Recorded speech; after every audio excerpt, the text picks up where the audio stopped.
बिस्मिल्लाहिर्रहमानिर्रहीम अस्सलाम वालेकुम guys, welcome to my YouTube channel. Engineer Mohammad Ali Mirza साहब का एक वीडियो लेकर आया हूँ। वीडियो बहुत ही इंटरेस्टिंग होने वाले, आप लोगों ने वीडियो की शुरू से लेकर आखिर तक ज़रूर देखना है, क्योंकि जो है ना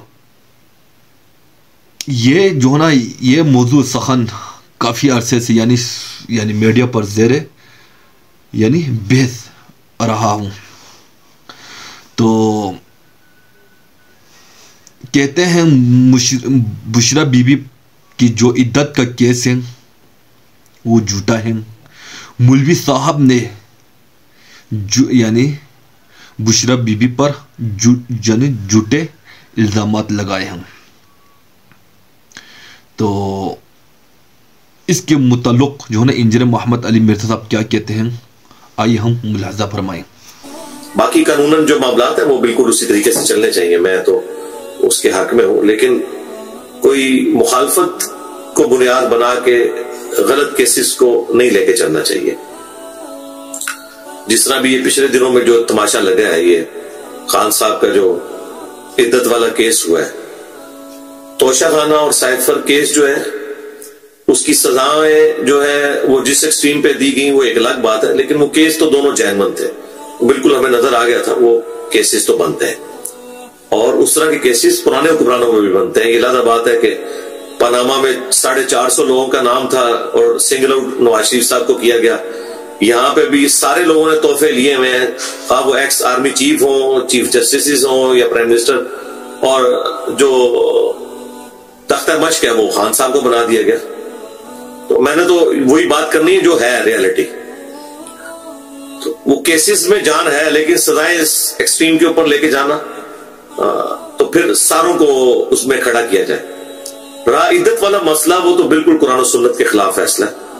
मैंने उसके ऊपर वर्डिक्ट इसलिए नहीं दी थी कि मैं इंतजार कर रहा था कि इलेक्शंस हो जाएं, इलेक्शंस के बाद उसके ऊपर बात करूं, क्योंकि उस वक्त मैं इसके ऊपर बात करता तो जाहिर है कि एक मैं नैरेटिव सेट करने वाला मामला कर रहा होता। और अब इलेक्शंस के बाद कोई भी जीतता है, अगर नवाज शरीफ साहब भी प्राइम मिनिस्टर बनते हैं तो तब भी मैंने इंशाअल्लाह ताला इतवार वाले दिन तो शरी एतबार से जो भी केस बनता है मैंने धड़ल्ले से बयान करना है। मैंने तो इस चीज की परवाह नहीं करनी कि हुकूमत किसकी है और केस किसने बनवाया और क्या हुआ। ये बिल्कुल कुरान और सुन्नत के खिलाफ है, इसका कोई लेना देना नहीं कुरान और सुन्नत के साथ। और झूठे लोग, वो मुफ्ती भी झूठा एक नंबर का, और इसका जो एक्स हस्बैंड वो भी एक नंबर का झूठा इंसान। बाकी जाहिर खान साहब से भी मिसहैंडलिंग हुई है। हम तो ये इस पूरे पीरी मुरीदी के सिस्टम को फ्रॉड समझते हैं। खान साहब का बेड़ा गर्क ही उनके घर से हुआ जब उनकी बीवी जाके उन्हें पाक पतन दरबार के ऊपर जाके सजदे में गिरा रही है। तो फिर इय्याका नअबुदु व इय्याका नस्तईन पढ़ने के बाद जाके आप पाक पतन के दरबार पे जाके गिर जाए तो फिर शर्म से सारी झुक जाते हैं ना उन लोगों के जो इस तरह के लोगों को एक मजहबी पेशवा के तौर पर पेश करते हैं। तो वो सारी बातें अपनी जगह, लेकिन बहरहाल इस केस में मैं समझता हूं कि ये फैसला कोर्ट का दुरुस्त नहीं है।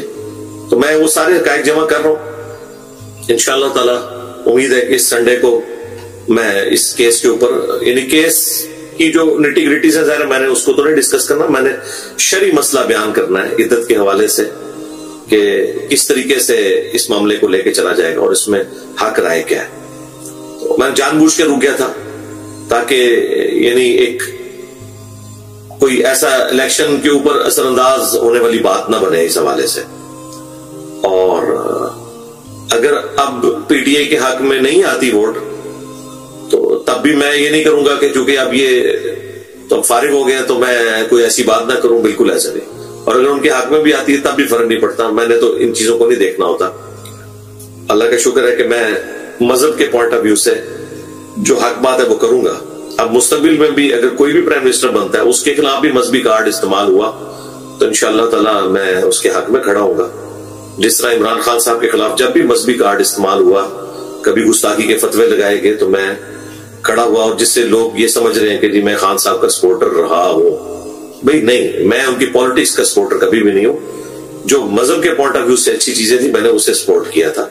और खुसूसन तौहीन मजहब का इल्जाम खान साहब को तो छोड़ दें, किसी नॉन मुस्लिम के ऊपर, किसी एथियस्ट के ऊपर, किसी क्रिश्चियन के ऊपर भी लगता है ना कोई मजहबी तौहीन का इल्जाम, झूठा इल्जाम, तो मैं उसके हक में खड़ा होऊंगा, क्योंकि मैं इसका डसा हूं और मैं समझता हूं कि मॉडर्न एज में इस्लाम को, मुसलमानों को सबसे ज्यादा नुकसान हमारी दहशतगर्द तंजीमों ने पहुंचाया कि उन्होंने इस्लाम का ऐसा मस्क चेहरा पेश किया है कि एक मुसलमान दूसरे मुसलमान से डरता है। तो उस एतबार से मैं अगर किसी लीडर की तारीफ करूं तो कतन ये ना समझिएगा कि मैं उसकी सियासत की तारीफ कर रहा हूं, बिल्कुल ये ज़हन में रखिएगा, ये दो अलग चीजें। सियासत के पॉइंट ऑफ व्यू से मेरा मौक़िफ़ ये है कि एस्टैब्लिशमेंट का कोई सियासत में रोल नहीं होना चाहिए, दैट्स ऑल, बस। और जो भी इस मिशन को आगे लेके चले प्योरली, ये नहीं है कि जब मैं हुकूमत में हूं तो मैं अपने मामलात को इनके साथ बड़ा अच्छे तरीके से लेके चलूं, जब वो निकाल दे तो मैं कहूं कि वोट को इज्जत दो। इस तरीके से हुकूमत में हूं तो मैं रट्टा लगा के रखूं, same page same page same page, और जब अदम एतमाद के जरिए मुझे फारिग किया जाए तो फिर मैं कहूं कि जी मैं फौज के खिलाफ जिहाद कर रहा हूं। तो ये कोई डेमोक्रेटिक होना नहीं है। उसूल एक होना चाहिए, ये उसूल नहीं होना चाहिए कि मुझे हुकूमत में लाया जाए तो एस्टैब्लिशमेंट और फौज दुरुस्त है, मुझे निकाल दिया जाए तो फौज के खिलाफ जिहाद करना है और वोट को इज्जत देनी है। ये दो नंबरियां छोड़ दें, ये धोखा देना छोड़ दें। स्टांस लिया तो बिल्कुल सही ले।